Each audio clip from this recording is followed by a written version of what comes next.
Assalamualaikum warahmatullahi wabarakatuh.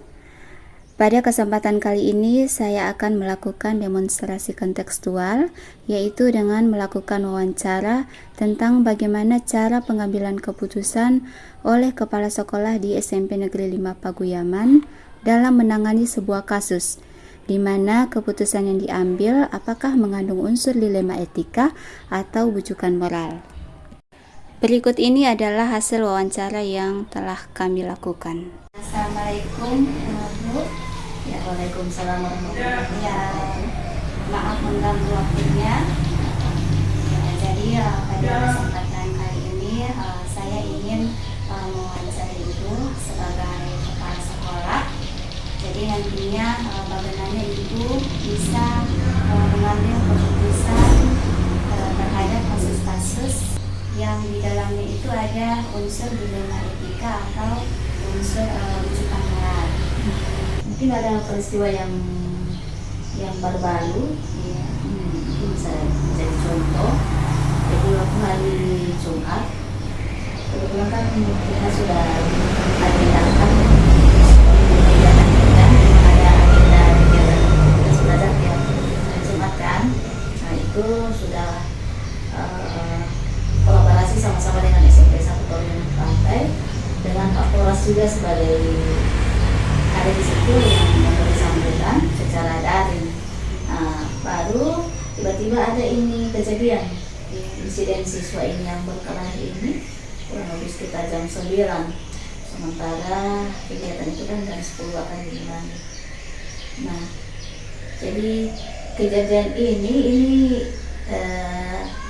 sangat perlu untuk dihadapi, segera ditangani, tidak boleh ditunda karena sudah ada di situ, sudah ada menyangkut barang tajam.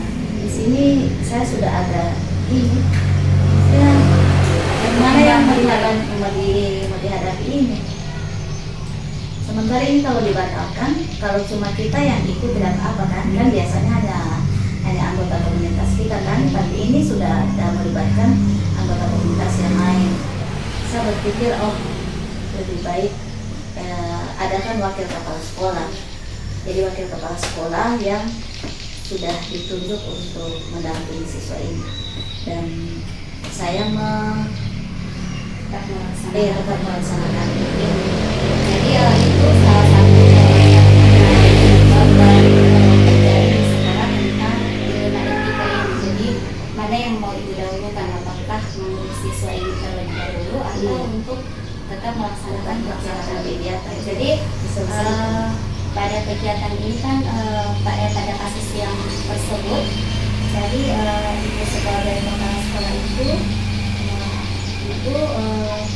Ibu apa yang terlebih dahulu Ibu lakukan agar nantinya Ibu bisa mengambil keputusan dalam menyelesaikan kasus tersebut? Yang pertama tentu mengundang jadi wali kelas, kemudian wakil kepala sekolah. Nah, kebetulan juga wali kelas ini adalah wakil kepala sekolah, dan kemudian ada beberapa guru yang lain, termasuk juga kesiswaan. Kemudian kami sempat bermusyawarah. Jadi keputusan itu pun tidak serta-merta langsung diputuskan begitu saja. Nah, di situ didapatkan bahwa alangkah baiknya kita minta bantuan kepolisian. Jadi seperti itu, identifikasi dulu masalahnya dan bagaimana ada baiknya Ibu lakukan terhadap kasus yang terjadi. Iya. Jadi kemudian itu Ibu diskusikan bersama teman.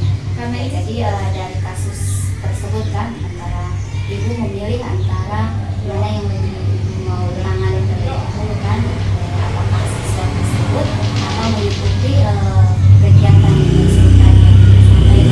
Nah, untuk pengambilan dia penting sama-sama jadi selama ini bagaimana Ibu mengambil keputusan di saat keadaan yang seperti ini.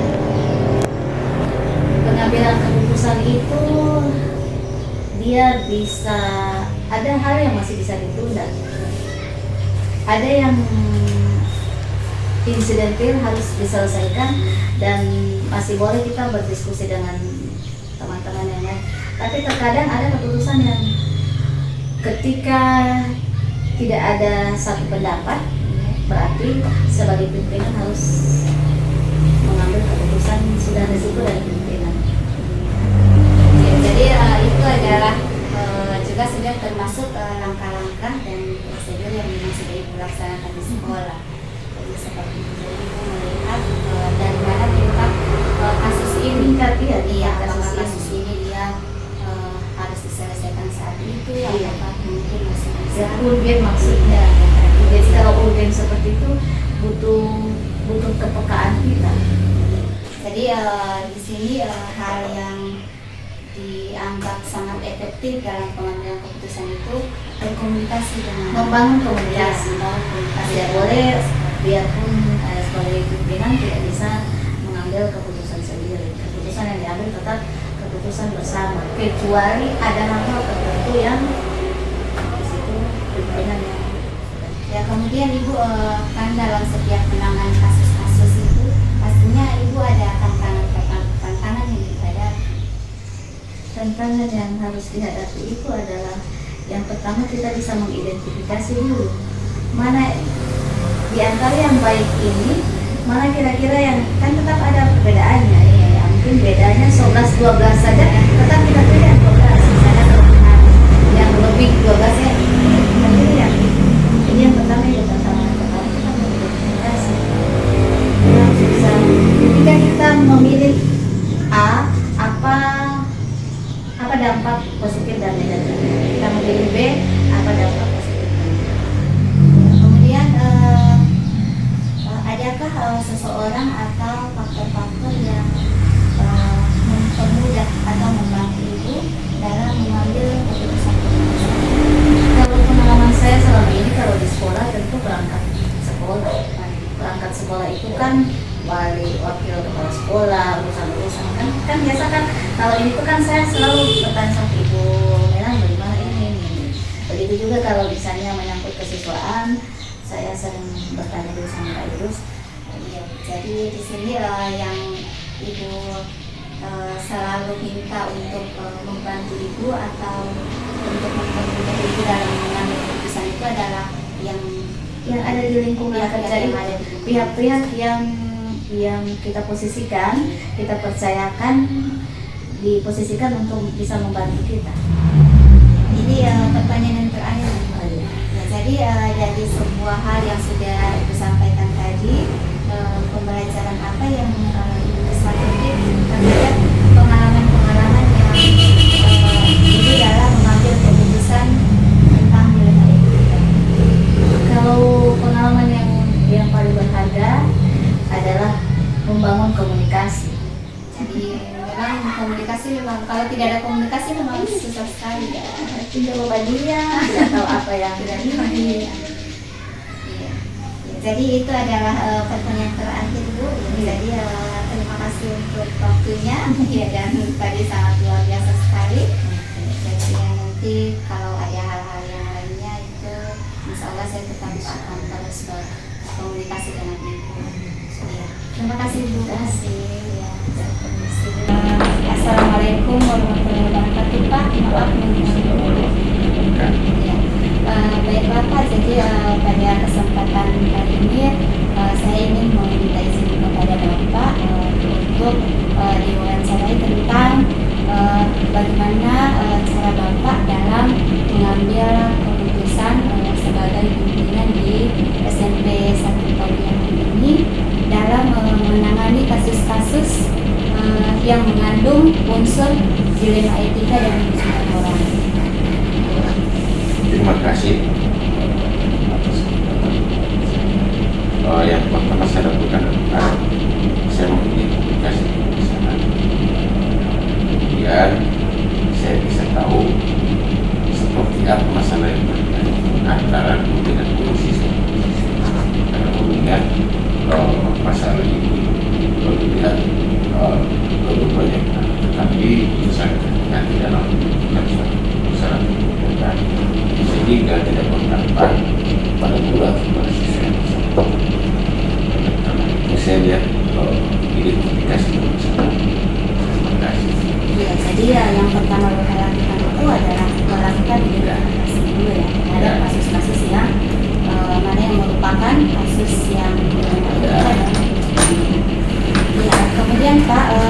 bagaimana Bapak itu bisa mengambil keputusan terhadap kasus-kasus yang dimana kasus-kasus tersebut benar-benar itu mengandung nilai kebajikan.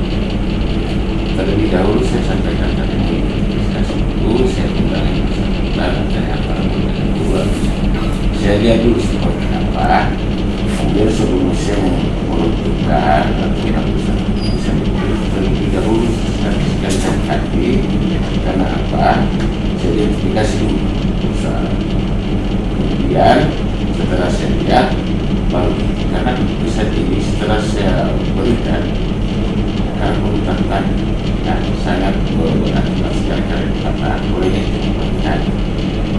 Maka dari itu juga sering saya sharing dengan teman-teman kalau ini senior untuk membantu saya dalam mengambil keputusan saya tidak salah. Ya, jadi itu juga sudah termasuk langkah-langkah yang sudah Bapak lakukan selama ini Pak ya dalam menangani setiap kasus-kasus yang mengandung nilai-nilai kebenaran. Ya,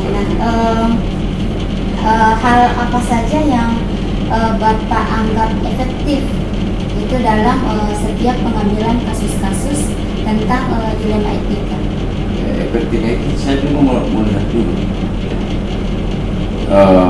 masalah ini tepatnya saya ambil seperti apa caranya, apakah dengan pembicaraan, apakah dengan secara forum. Jadi saya lihat dulu yang mana yang paling tepat. Kalau itu kan saya akan melakukan suatu keputusan sehingga saya banyak pertimbangan karena ini kedua-duanya merupakan benar, tidak ada yang salah. Olehnya saya ikuti memutuskan. Maka sekali lagi saya sampaikan selalu saya bukan memutuskan sendiri. Nanti pada akhir daripada itu saya akan bisa menyimpulkan dan mengambil keputusan saya. Jadi ya di sini Bapak juga bekerja sama dengan pihak-pihak terkait yang terkait tentang masalah. Dan mudah saya mengambil keputusan. Jadi setiap dalam pengambilan keputusan itu pastinya Bapak akan ketemu dengan tantangan-tantangan yang Bapak hadapi. Ya kira-kira kiat-kiat apa yang bisa Bapak ambil untuk menghadapi tantangan-tantangan dalam pengambilan keputusan terkait kasus-kasus tersebut, Pak? Yang pertama, saya lihat dulu identifikasi dulu masalahnya seperti apa dan bagaimana. Sehingga dari situ saya peroleh bahwa saya itu mulai mengambil keputusan apakah salah. Memang tantangan dalam satu keputusan dalam permasalahan. Di saya ini banyak guru, banyak siswa, sangat sulit kalau saya hanya berdiri sendiri. Karena saya identifikasi dulu masalahnya. Langkah-langkah yang saya ambil pertama adalah mengundang guru senior yang tepat untuk itu. Sehingga saya ke depan tidak punya masalah lagi. Hati-hati dalam mengerjakan walaupun saya pimpinan tetapi tidak akan mengerjakan. Apalagi Pak di sini kan banyak guru, ya, banyak guru, banyak siswa. Merangkul mereka itu ya. Artinya 34 orang, 34 sifat yang berbeda dan sulit untuk disatukan. Ya, luar biasa sekali Pak. Ya, kemudian dalam menangani setiap kasus-kasus tersebut, apakah Bapak itu punya jadwal atau punya atau langsung menyelesaikan masalah tersebut saat yang pertama saya lihat dulu dari identifikasi masalah. Kalau dia tidak terlalu parah dan tidak ada efek ke depannya, saya selesaikan pada saat itu. Akan tetapi kalau saya lihat ini memerlukan pembinaan, maka saya buatkan sedikit bahwa dalam seminggu berapa kali dan tergantung identifikasi masalah itu apakah dia berbiasa masalah atau kalau hanya sekedar ringan saja selesaikan saat itu juga tidak pernah besok. Dan saya punya catatan khusus guru yang seperti itu dan seperti itu. Jadi nanti dilihat dari tergantung kasus apa. Ya, tergantung dari kasusnya. Seperti apa berat tidak. Ada efek atau tidak. Jadi kalau memang kasusnya memang harus diselesaikan hari itu juga saya selesaikan. Ya, tidak berlarut-larut. Nah, Ya, kemudian Pak, adakah seseorang atau faktor-faktor yang selama ini mempermudah Bapak atau membantu Bapak dalam mengambil keputusan terhadap kasus-kasus yang dilema etika? ya itu saya katakan di awal tadi, guru senior dia membantu saya sebelum saya memutuskan suatu keputusan. Saya tanya dulu, setelah mereka memberikan saran masukan, barulah saya memutuskan seperti apa yang tepat. Jadi selalu saya di sini ini melibatkan guru senior atau saya anggap dia mampu menangani masalah. Seperti itu. Jadi mengkomunikasikan dengan orang yang Ya, saya selalu ambil dengan selalu berkoordinasi. Ya, Pak. Jadi ini untuk yang pertanyaan terakhir Pak. Ya. Ya, jadi dari semua hal yang telah disampaikan tadi, pembelajaran apa itu yang bisa Bapak petik dari pengalaman yang sudah Bapak dapatkan dalam mengambil keputusan dilema etika? Ya. Saya berkesimpulan bahwa segala sesuatu problem itu harus kita selesaikan secara musyawarah dan cepat. Itu kunci yang paling utama, sebab kita tidak akan mengambil kebijakan atau keputusan yang salah. Karena suatu kebijakan atau keputusan sudah saya sampaikan, resikonya akan berat di belakang nanti ketika kalau tidak tepat. Maka saya dahulukan pertama adalah musyawarah. Jadi intinya musyawarah mufakat. Iya. Iya. Terima kasih banyak Pak. Banyak sekali ilmu yang hari ini bisa saya dapatkan. Ya. Ya, terima kasih untuk waktunya dan Ya. maaf telah mengganggu waktu Bapak. Oh, tidak. Jadi terima kasih Pak. Ya, ya. Saya permisi. Ya.